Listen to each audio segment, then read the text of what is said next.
camino es largo, muy largo en el proceso de la evolución del ser humano. Es que desde la perspectiva de la evolución, esta inició hace muchos años. ¿Cuántos? ¿Cientos de años? No. ¿Miles de años? No, tampoco. ¿Millones de años? Sí, quizás millones de años. Porque, como tú puedes verificar fácilmente, en este planeta, el único ser que ha mostrado la capacidad enorme de transformación, de creación y recreación, es el ser humano.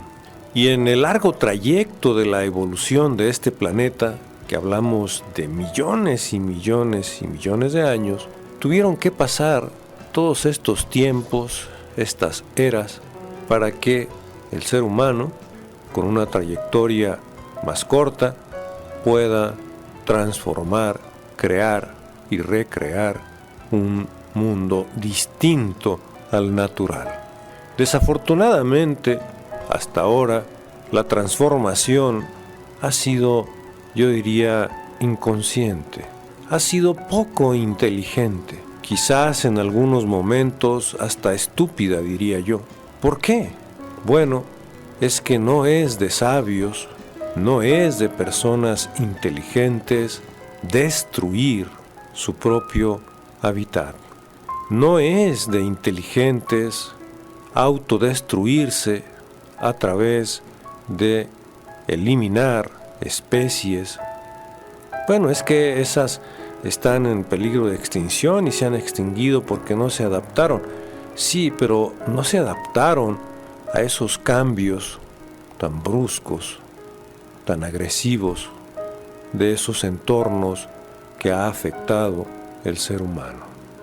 No es de inteligentes contaminar el aire que se respira. No es de personas lúcidas echar a perder el agua potable que se toma. No es tampoco una tarea de personas que tengan una gran preparación cuando ni siquiera la mayoría sabe cómo nutrirse, sabe cómo aprovechar ese potencial tan grande, esa extraordinaria maquinaria que es su cuerpo, para poder llevarse a sí mismo a dimensiones muy altas, y no solo en un sentido espiritual, no, muy altas en los asuntos de la ciencia, muy altas en los asuntos de la tecnología, de la innovación, de la creatividad. Y esto porque, desafortunadamente, la trayectoria reciente, última, de este ser humano, de estas sociedades, está basada en un asunto de mucho consumismo, de mucho materialismo. Y no porque este sea malo, no. El problema es que hay un gran desequilibrio, hay una gran desproporción entre el desarrollo material, el interés en los asuntos económicos y muy poco, extremadamente poco, interés en los asuntos de la sutilidad. Y al hablar de sutilidad, no solo son asuntos de pensamientos, sentimientos, emociones, no. Si tú tienes una inquietud por el desarrollo humano, podrás darte cuenta, y quizás pudieras estar de acuerdo conmigo, en que las cosas sutiles, las cosas finas, las cosas que aparentemente pasan desapercibidas, son, a final de cuentas, las que trascienden en el tiempo y en el espacio. ¿Cómo saber o cómo identificar esas cosas sutiles? Te voy a poner un ejemplo. En esta área del planeta, en esta zona occidental, la religión, el pensamiento religioso, filosófico que domina es el cristianismo. Pero, ¿qué es lo que ha hecho que unas palabras, fíjate bien, unas palabras unos conceptos, unas acciones en un tiempo y en un lugar muy específicos de este personaje, de Jesús, el Cristo, pudieran trascender más allá del tiempo y del espacio en el que Él habitó. Si solamente fueron palabras, si solamente fueron algunos hechos, ¿qué tanto se puede hacer en 2, 3 años? ¿Qué tanto se puede decir ante un grupo pequeño de personas? Sin embargo, la profundidad, el conocimiento, la sabiduría, la inteligencia de estas palabras fueron tal que precisamente por esa finura, por esa profundidad, han pasado siglos, han pasado casi 2000 años y siguen igual de vigentes que cuando se pronunciaron, y déjame decirte que seguirán vigentes por muchos siglos más. ¿Por qué seguirán vigentes? Pues es que esas palabras, esos conceptos no eran más que el reflejo del conocimiento profundo de la esencia del ser humano. Un concepto simple como la verdad te hará libre. Este concepto, si tú lo analizas, tiene en esa frase 2 elementos importantes, nada más 2, la verdad y la libertad. Y no son palabras nuevas, en aquel tiempo tampoco eran palabras nuevas.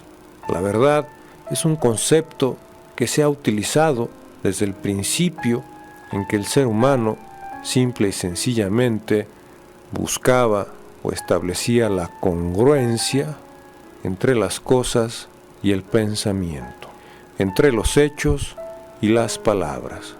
Cuando los hechos coinciden con las palabras, entonces las palabras son una verdad.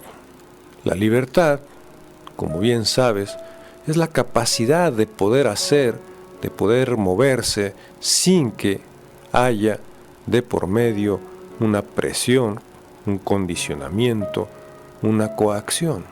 Son conceptos simples, pero al unirlos, al conjuntarlos en una frase, esta adquiere una mayor dimensión. ¿Cuándo perderá vigencia el que un ser humano sea libre a través de la verdad? Pues es que no puede perder vigencia un concepto de esta naturaleza. Y esa es la parte a la que quiero hacer énfasis. Todavía hay muchos más conceptos que no se han dicho. Hay muchas más frases profundas que no han salido a la luz porque el pensamiento humano, la circunstancia humana, está distrayendo a la gran mayoría de las cosas esenciales, de las cosas profundas, del conocimiento pleno de sí mismo y del entorno. Por eso todavía hay un gran arsenal, hay un gran banco de conocimiento, de verdades profundas, universales, que faltan por decir y muchos hechos que faltan por hacer. ¿Cómo poder dimensionar en su justa medida estos aspectos que te estoy comentando? Las circunstancias en las que se viven actualmente son circunstancias complejas, cuestiones de inseguridad, cuestiones de desempleo, cuestiones de desequilibrios, de injusticias quizás. Pero, ¿qué pasaría? ¿Qué pasaría si los padres y madres de familia fueran seres conscientes? La formación, la información que le proporcionarían a sus hijos sería de otra calidad. ¿Qué pasaría si los hijos e hijas de estas parejas fueran seres conscientes? conscientes de su capacidad, conscientes de sus limitaciones, conscientes de su entorno, conscientes de todo lo que les atañe, pero sobre todo conscientes de sus potencialidades. ¿Qué pasaría? Seguramente esos aspectos circunstanciales de inseguridad, de desequilibrios, de pobreza, de miseria, serían solamente un tema de referencia y no la constante. ¿Por qué? Porque cuando una persona tiene el conocimiento profundo de sí mismo, no se deprime. Cuando un ser humano tiene el conocimiento pleno de lo que es, cada día, cada instante lo aprovecha en generar sus condiciones de desarrollo, sus propias condiciones de desarrollo. Este punto es un punto importante porque se está acostumbrado, y esa es una muy mala costumbre, a que alguien, ya sea una persona, una institución, un líder, un pastor, en fin, alguien te invite, te motive, te inste, a veces te obligue a hacer cosas en tu propio beneficio. Pero tú observa con detenimiento los seres que viven en la naturaleza de una manera libre. ¿Quién obliga a un árbol a crecer, a florecer, a dar flores y con estas flores frutos? ¿Quién lo obliga? Nadie. ¿Quién obliga a los demás seres, a los animales, a hacer tal o cual cosa en beneficio de sí mismos? Nadie. Nadie los está guiando, nadie los está motivando. Nadie los está coaccionando o presionando para que hagan tal o cual cosa. ¿No se te hace extraño que el ser humano teniendo una capacidad mayor de razonamiento, de pensamiento, de creación, le tengan que andar diciendo y correteando y obligando y recordando lo que tiene que hacer en su propio beneficio? ¿No te parece extraño? ¿No te parece que debiera ser al contrario? Si todos los demás seres, sin excepción, que viven en la naturaleza, toman elementos, por supuesto, y a partir de esos elementos que están a su alrededor, generan su propio desarrollo. Todos sin excepción. Y ellos toman los elementos. ¿Cuáles? Los que necesitan. Sin embargo, hay algo ahí que no está funcionando de la mejor manera en la cultura del ser humano. Tiene instituciones, tiene escuelas, tiene universidades, tiene partidos, tiene gobierno, tiene, en fin, una cantidad grande de instituciones y personas dedicadas exclusivamente a proporcionar elementos, pero como que no se logra el resultado, como que no están funcionando bien, como que no es lo más adecuado. ¿Por qué? Pues simple y sencillamente observa los resultados, ve cuál es la constante en la vida cotidiana y te darás cuenta que las cosas no están funcionando bien. Pero, ¿quién es el responsable? ¿A quién hay que echarle la culpa?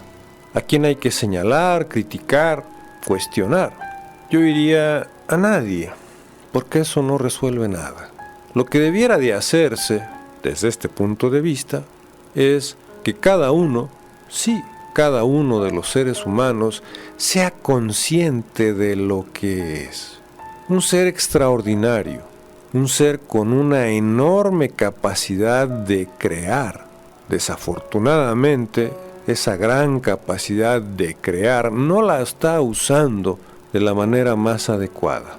Esa enorme capacidad de resolver aspectos en todos los sentidos, aspectos materiales, aspectos económicos, aspectos laborales, sociales, de relaciones, porque tú dime si me equivoco al decir que si se aplicara la conciencia, si el ser humano aplicara la inteligencia, la sensatez, la lucidez, pues habría tanto problema como se les dice. Seguramente no. Pero entonces, ¿por qué no se aplica? Bueno, pues es que no se está acostumbrado. ¿Y qué va a suceder? si no se está acostumbrado, si no hay la cultura, si no hay la educación? Bueno, lo más inteligente, lo más sabio, es que cada uno, en la medida en que vaya tomando conciencia de sí mismo, haga lo que todos los seres de la naturaleza y del universo hacen: crear, generar, gestar sus propias condiciones de desarrollo. Y no como un asunto de egoísmo, no. Vuelve a observar otra vez al árbol.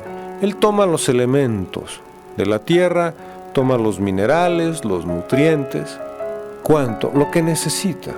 Del agua toma los elementos, del aire también toma los elementos. Acuérdate que el aire está compuesto de gases: hidrógeno, nitrógeno, oxígeno, carbono. También toma de la luz, convierte la luz en clorofila, en energía. Es decir, un árbol, así como lo ves, tiene mecanismos inteligentes, tiene mecanismos que por sí mismo generan, entrando todos en conjunto, los sistemas de su propio desarrollo. Y no es egoísta, no. Y menos cuando florece, y menos todavía cuando da frutos. Porque ¿tú has visto que algún árbol te venda los frutos? ¿Te los preste para que luego se los pagues?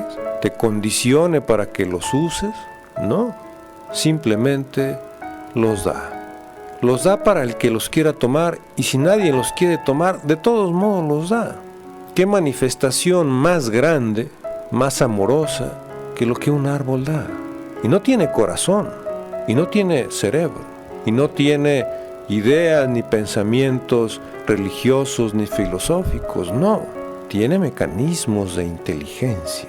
Es que eso es ser inteligente, porque mira cómo los árboles por sí mismos han estado durante millones de años en este planeta y seguirán estando si es que el ser humano no rectifica, no corrige su manera depredatoria de comportarse.